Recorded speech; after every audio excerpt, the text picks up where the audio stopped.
The title of this is because it's our life. We say this in Ma'ariv, we say this every single day. Ki heim chayenu v'arech yamenu. That Torah is our life. It's our life. And we open up with this week's Parsha, Bechukosay. Let's see. Does everyone see it on the screen? In Bechukosay telechu. If you will go with my laws, das mitzvosai tishmoru, and you will guard my mitzvos, vasisem osam, and you'll do them. V'nosati geshmeichem be'itam.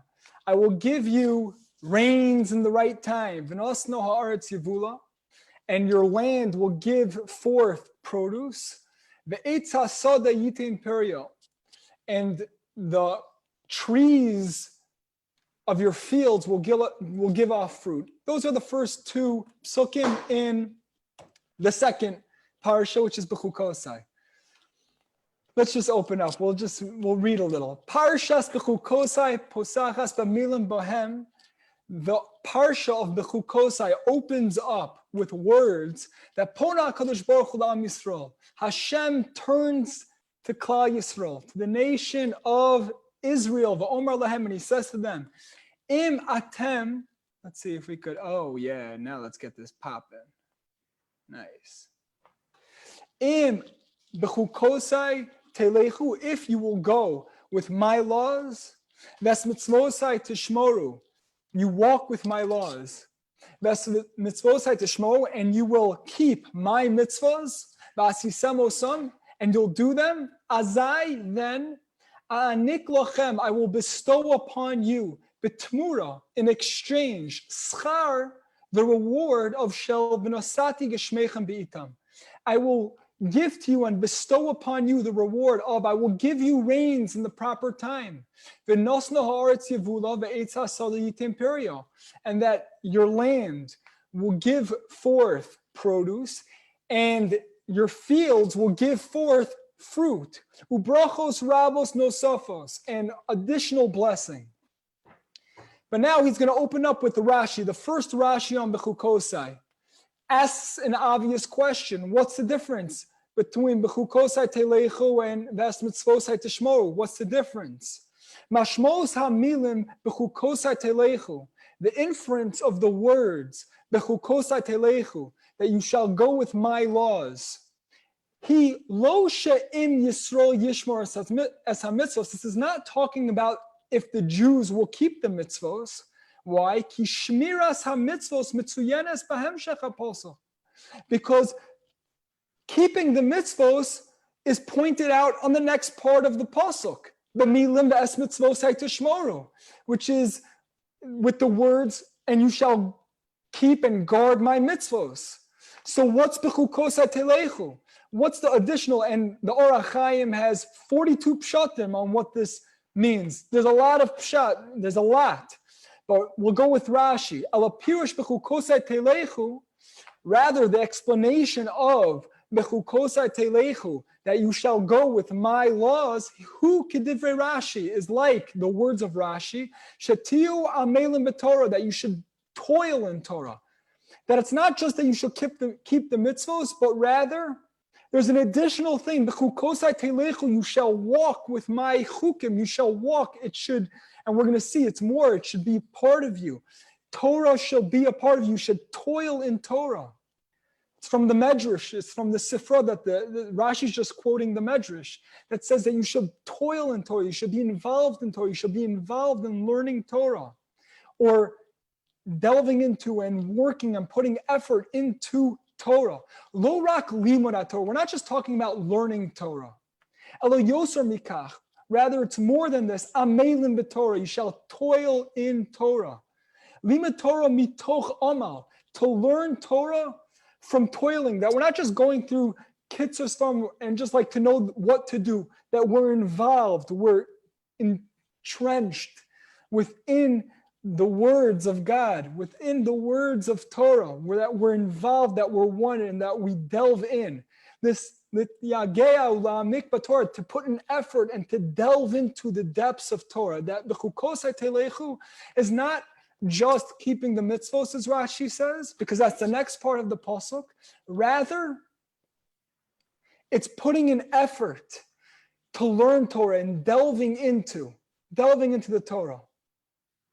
Lamila Bechukosay, and he adds an additional pshat in Bechukosay. The word Bechukosay, which also could be understood as a chok, which means things we don't understand, or laws.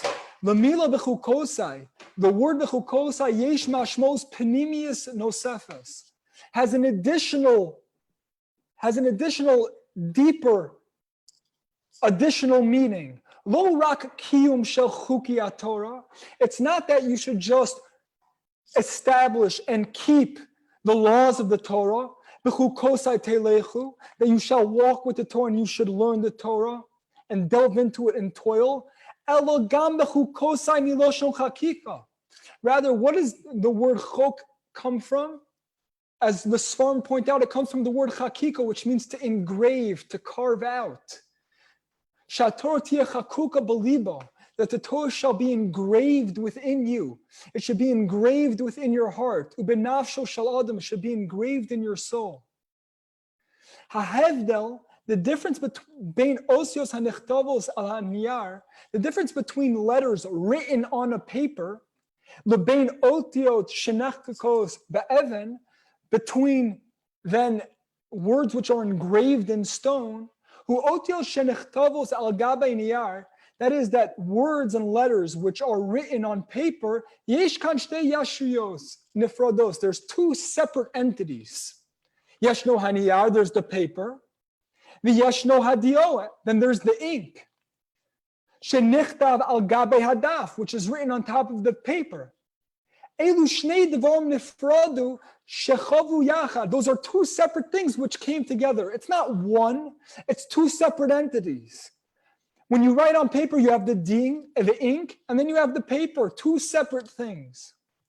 Lu'umat zot, however, as opposed to otiot shenechaku betocha even, words and letters which are engraved within a stone, ein kan ot va'even, there's not a letter and the stone, it's not two separate entities, elo yesh kan rak even, there's only a stone, ein kan metziut shel ot milvad ha'even atzma.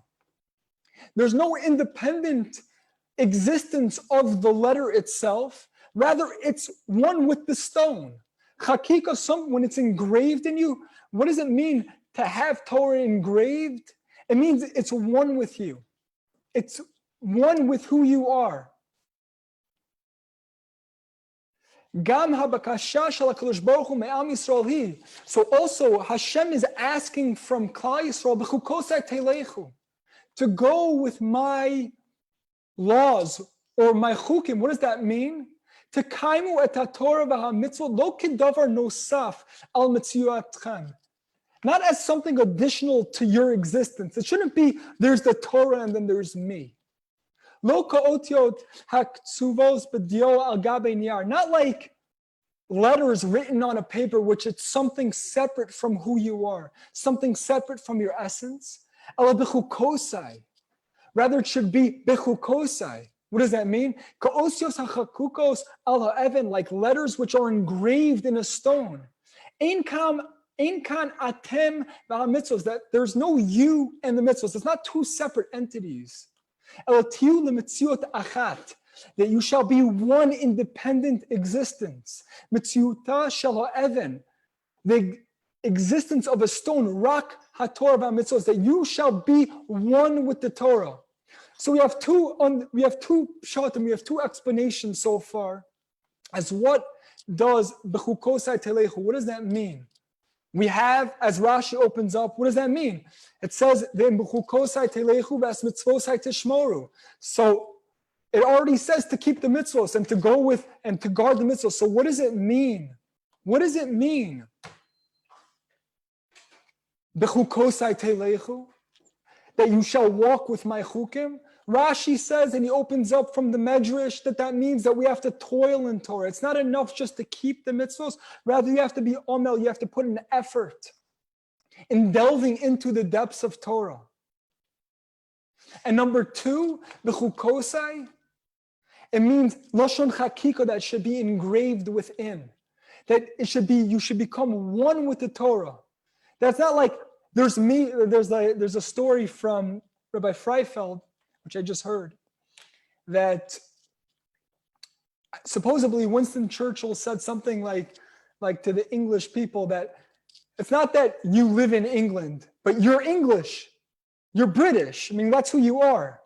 So Rabbi Freifeld said that Torah, it's not like what religion are you? Meaning, oh, I keep the Jewish, I'm a religious Jew. No, you are a Jew. You are Torah. You are the mitzvahs. It's not that I happen to be religious and which practice am I practicing? I'm practicing this. No, you are that. That's who you are. I hope that was a good, but those are the two ideas that we're opening up with. Bechukosay, one, effort, toiling, delving into Torah. Number two, engraving, becoming one with the Torah. And now, based off of those two explanations, the Lubavecher Rebbe is going to ask a very sort of simple question. In light of these explanations, Bechukosay mashma'uso hi shaYehudim lo rak mekayim mitzvos v'lomdim Torah. That Bechukosay doesn't mean that we're the Jews. That it's not only that we should keep them and that we have to learn Torah. Elohim amelim b'Torah. Rather that we are toiling in Torah. The Yisraelim is one more than this. Hen Bechukosay. But move on Torah mitzvos chakukim benafsham. That even more than that, as we just explained, that the mitzvos should be engraved in your soul. V'atorah he kol mitziyusam, and that the Torah becomes your essence, becomes one with who you are. That's who you are. That's how you think. That's how you act. You are one with the Torah. It becomes one with you. But Erzos, according to, in light of this, yesh tzorech lahavin l'shem ma'aricha Torah b'piu tigmol haschar shel v'nasati geshmechem be'itom v'nosno ha'aretz yivula v'etz hasoti yitem perium. We have to understand that what's the reward for doing this? That you should have rains in the proper time, you should have good produce, you should have that the trees on your field should give off fruit. Haftacha l'shefa kalkali. It's a promise that you'll have an abundance of money, economically. The shefa shel gashmios, which you'll have an abundance of physicality. But what is it? Yehudi shakoma hu tohu Torah, a Jew whose whole essence is the Torah. Yehudi shemekayim mitzvos rak beglal shezer ritzono shel HaKadosh Baruch Hu. A Jew that fulfills the mitzvos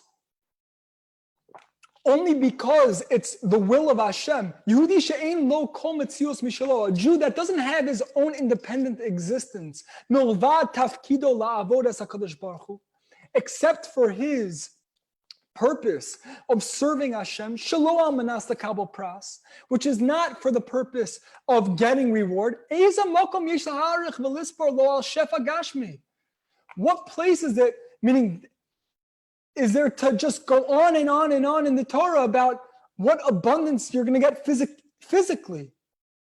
Al nochos v'ravcho kalkalit, on how comfortable you're going to be and how much you're going to have, how much wealth you're going to have. And he says just in this paragraph, of course, it's going to help you focus, meaning the more you have Torah, of course, you'll be able to focus more in being involved in devoting your life to Torah and to connecting to Hashem. But why does the Torah have to go so at length to discussing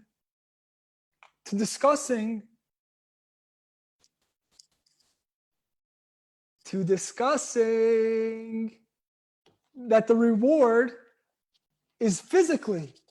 It should tell us that you're going to be connected to Hashem and you're going to have such spiritual pleasure, you're going to be so connected to Hashem, and you're going to have deveikus. You're going to experience the ultimate pleasure. Why does it go so at length to say that the joy that you're going to have, is physically? We're talking about someone that's Bechukosay telechu, that's engraved in one with the Torah. We're talking about someone who's involved, this whole life revolves around Torah. Maybe you should get a gift. You're going to be davik to Hashem. Why all this physical, why physical pleasure? And why is it going so at length to discuss how much wealth you're going to have? Do you understand the question?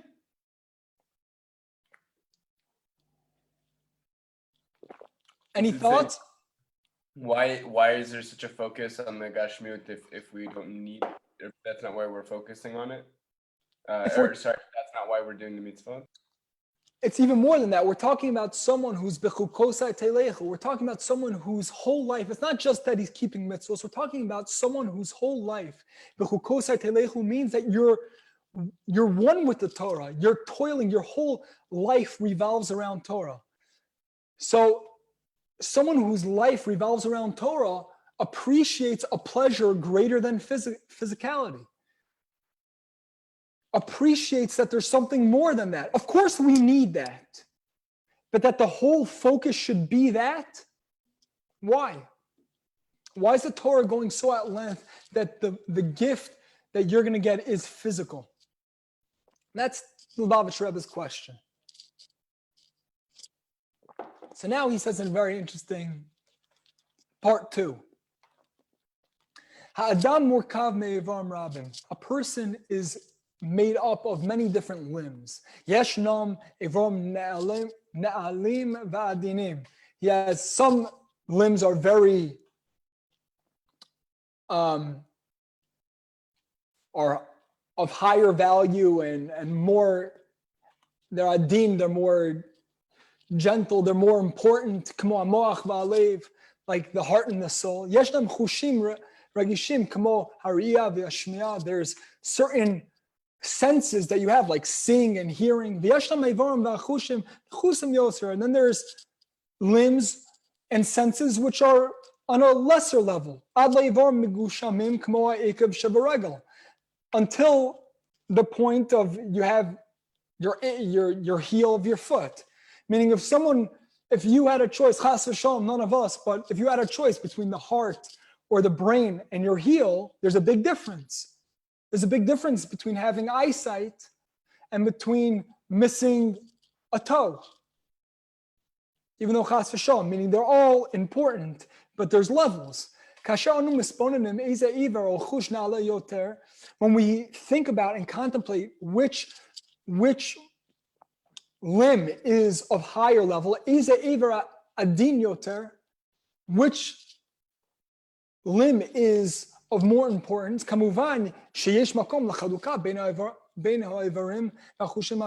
course there's a difference. There are those that are more and higher, and then there's those which are less. But when we get into the domain of life, meaning which part of your body has more life, where is there more life? And at this point, there's no difference between any limb. The heel is just as alive as your brain is, meaning when we're talking about life or death, there's no difference. You're either alive or you're dead. Meaning that part of your body which is low, if you're alive, it's just as alive as your brain. Because life, and once someone, after Admei Esrim, he passes away,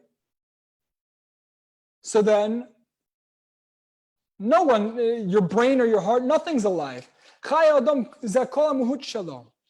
The life of a person is his whole essence. Therefore, every single part of a person who's alive, it's all equal. If this limb is a part of your body, as hu mekabel mimcha chaim, then it receives from you life. Ein chelek beguf shehu chai yoter me'achelek acher. There's no difference. Your hands are alive, just like your brain, meaning it's all connected. You're alive. If you're alive, you're alive. And now we're moving on. But Tfilat Arvit, in the Tfilah of Ma'ariv, like I didn't say yet, but when I do, I'm going to say, Anu Omen bebracha ashniya. We say in the second bracha, B'shachvenu v'kumenu nasiach b'chukecha. When I lie down and when I get up, I will talk in your laws. I will be involved in your Torah. V'nisbach b'divrei sorasecha, and I will rejoice in your Torah. V'mitzvosechel diolam v'ad.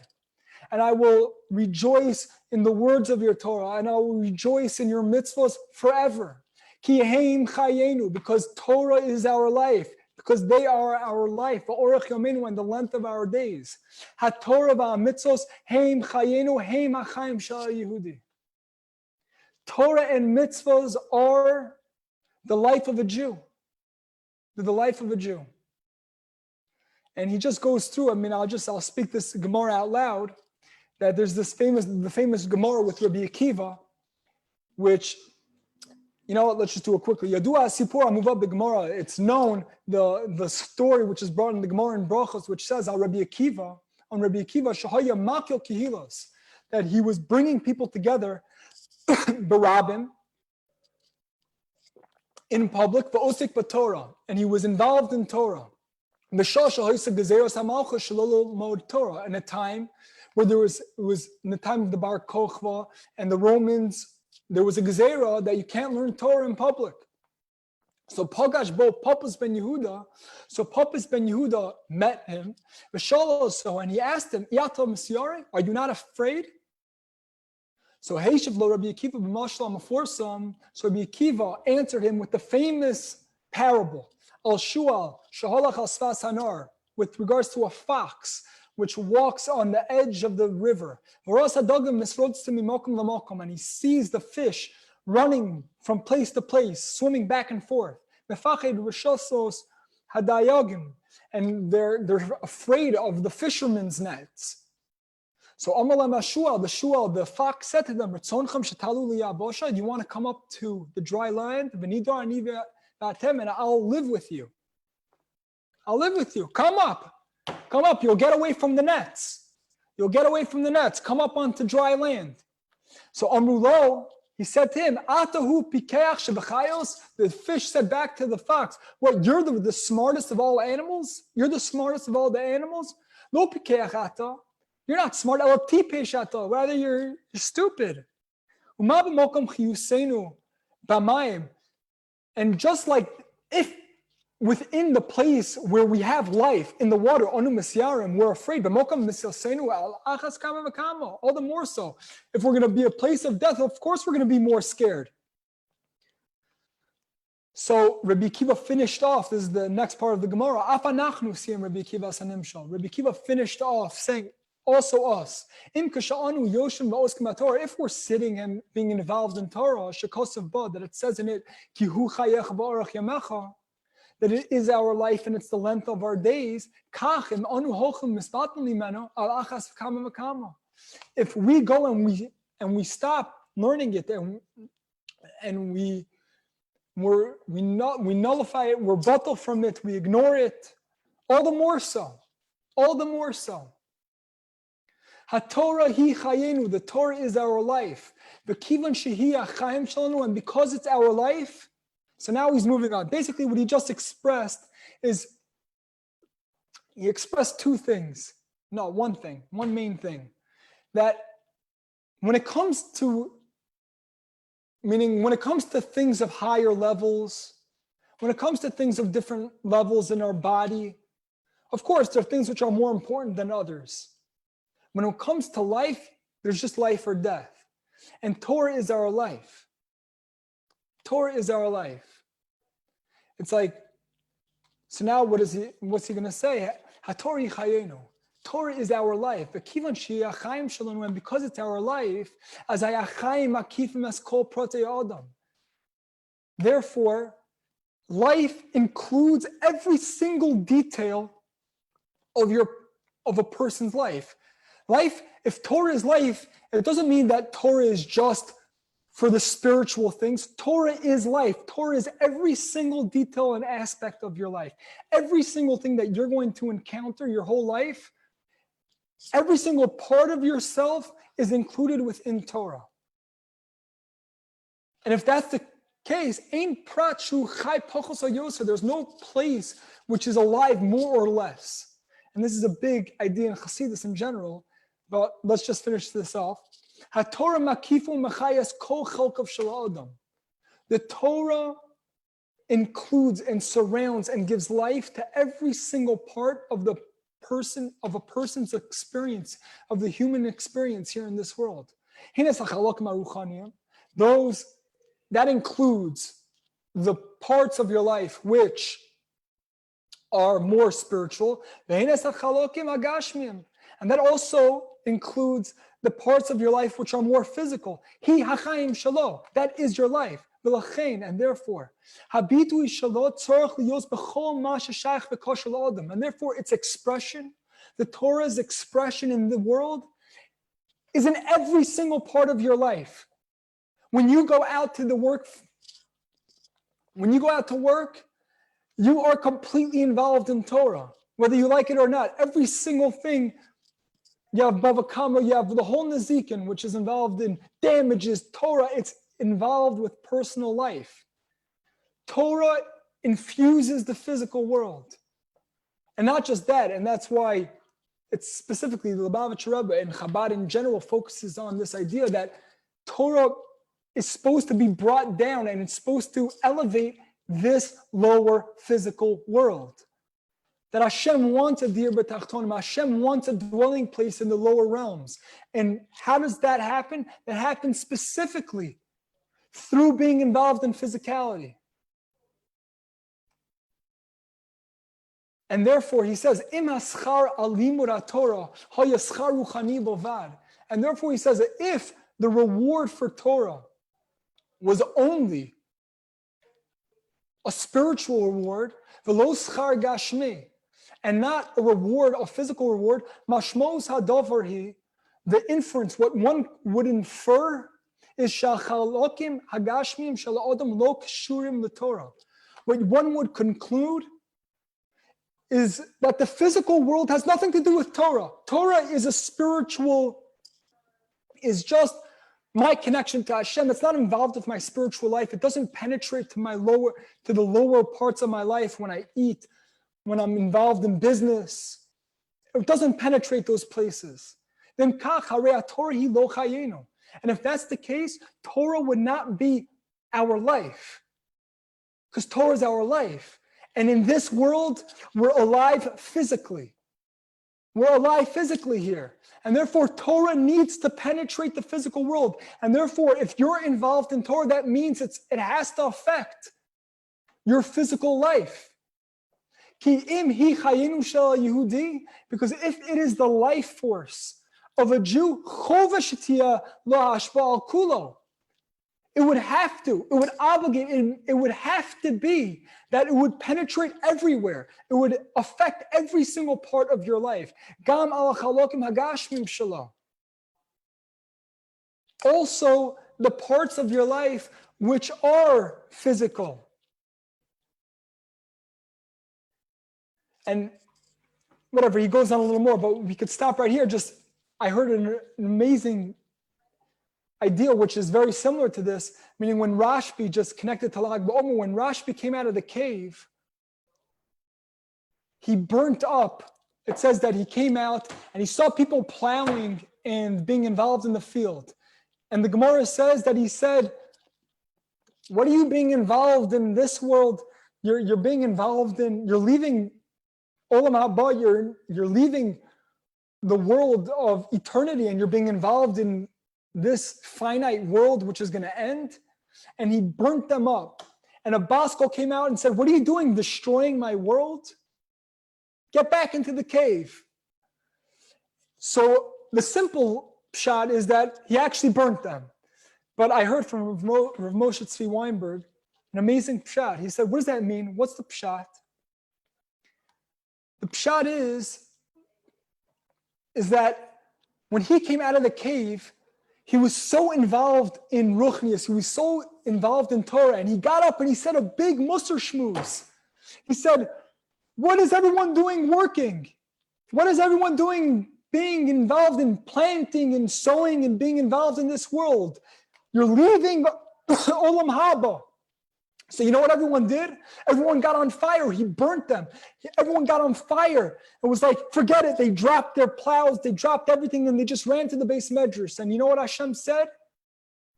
Get back into the cave. You're destroying my world. Because what Hashem wants is specifically that you're involved in this world. Hashem wants you to specifically go and elevate this lower world. Hashem wants you to be involved in the physical world. Hashem wants you to be working. Hashem wants you to eat. Hashem wants you to be involved, be healthy. He doesn't want you to ignore this world. He wants you to specifically be involved in this world. And that's why when he came, he said, go out. And then when he came back, he was able to have that balance. And specifically, Pnimius HaTorah brings out that idea, the importance of being involved in this world. This world is not a b'diavad. We're here, and we're here for a reason, to elevate it and to be involved in the workplace and to be honest in business. And that's why the bracha is that you'll have good physicality. That's the tachlis. We want to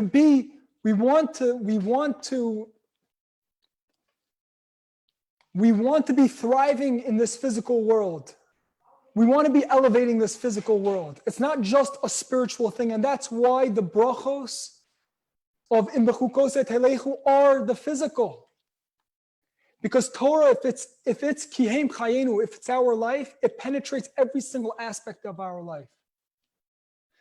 So just to sum it up. So we had two pshatim. The first question, the pasuk says in Bechukosay telechu ves mitzvosay tishmoru. So that Rashi points out right away, meaning if it already says keeping the mitzvos, so then what's the first part of the pasuk? And Rashi says, he quotes the medrash that says you should be amol b'Torah. You should be toiling in Torah. You should be delving into the limud Torah. You should be one in toiling in learning the Torah. And the Lubavecher Rebbe brought another pshat that it comes from the word chakika, to be engraved. That it's not just meaning, what does engraved mean? Engraved means that it becomes one with you. The difference between writing words on a paper and being engraved in stone is when you write it on a paper, when you have ink and the paper.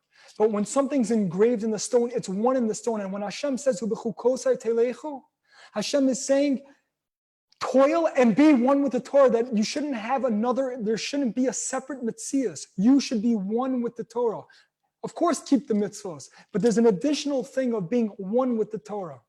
So then the Lubavecher Rebbe asked, if that's the case, so then we're talking about someone whose whole essence is involved in learning Torah, and he understands what the pleasure of Torah is. He understands that. And if that's the case, why is the reward physical? Why is the reward that that you're going to get rain in its proper time, and that you're going to have produce, and that the eights hasada yitin perio, and that the fruit, the trees of your fields will give off fruit? Why is it physical? We're talking about someone who knows and appreciates the pleasure of Torah and appreciates what that is. So why is the reward physical? And he says, of course, obviously, if you have physicality, it'll help you focus, but the focus of the Torah should be that you'll be davik to Hashem. That should be the reward. Why physically? So he opens up that kihem chayenu, because Torah is life. And when we're talking about life, there's no difference between parts. Like we brought the mashal of a body. Of course, there's different parts of our body. There is the mind and the blave, which are of higher value than your toe. But when it comes to life, your toes are just as alive as your mind. Because you're either alive or you're not alive. And therefore, if Torah is our life, it has to penetrate every single aspect of your life. It has to penetrate every single part. Ki heim chayenu v'aruch yameinu. Torah is our life, and therefore, Torah has to penetrate the way you eat, the way you go out to work. And it has to penetrate your physical world as well. And even more than that, that's the tachlis. We're here in the physical world, and we're supposed to be elevating this world. And that's why he says that if the bracha was that you're just going to be davek to Hashem, you could infer that Torah is not for the physical world. Torah is not chayenu. And therefore, the Torah says, no, you're going to have physical abundance.